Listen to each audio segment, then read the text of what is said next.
একদিন হযরত মুহাম্মদ সাল্লাল্লাহু আলাইহি সাল্লাম ফাতেমা রাদিয়াল্লাহু আনহাকে ডেকে বললেন, হে ফাতেমা, এই মদিনায় এমন একজন কাঠের স্ত্রী থাকে, সে এমন একটি আমল করে যে আমলের কারণে সে তোমার আগে জান্নাতে প্রবেশ করবে। হুজুর পাক সাল্লাল্লাহু আলাইহি সাল্লামের এই কথা শুনে হযরত ফাতেমা রাদিয়াল্লাহু আনহা বললেন, আব্বাজান, এটা কিভাবে সম্ভব? আমি জান্নাতের সকল মহিলাদের সর্দারিনী, কিভাবে কোনো মহিলা আমার পূর্বে জান্নাতে প্রবেশ করবে?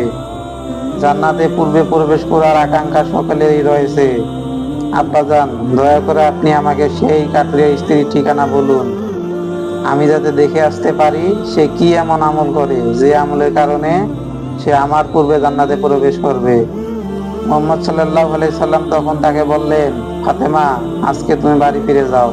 কিছুদিন পর আমি তোমাকে ডেকে নেব এবং আমি তোমাকে সেই কাঠুরিয়া স্ত্রীর ঠিকানা বলে দেব।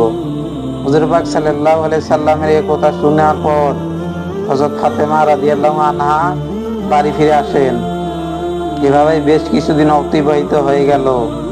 এর মধ্যে হযরত ফাতেমা রাদিয়াল্লাহু আনহু তাআলা অসুস্থ হয়ে পড়লেন।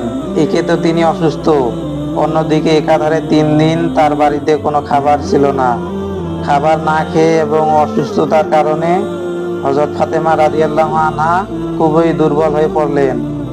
শেরে খোদা হযরত আলীর কাছে তখন কোনো অর্থ ছিল না, যেটা দিয়ে হযরত আলী কোনো খাবার কিনে আনতে পারত।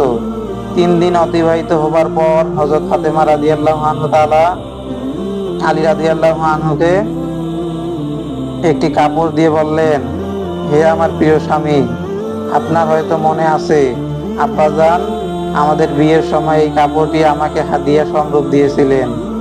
এটি অত্যন্ত বরকতময় একটি কাপড়। আমার মন চাচ্ছে না যে এই কাপড়টি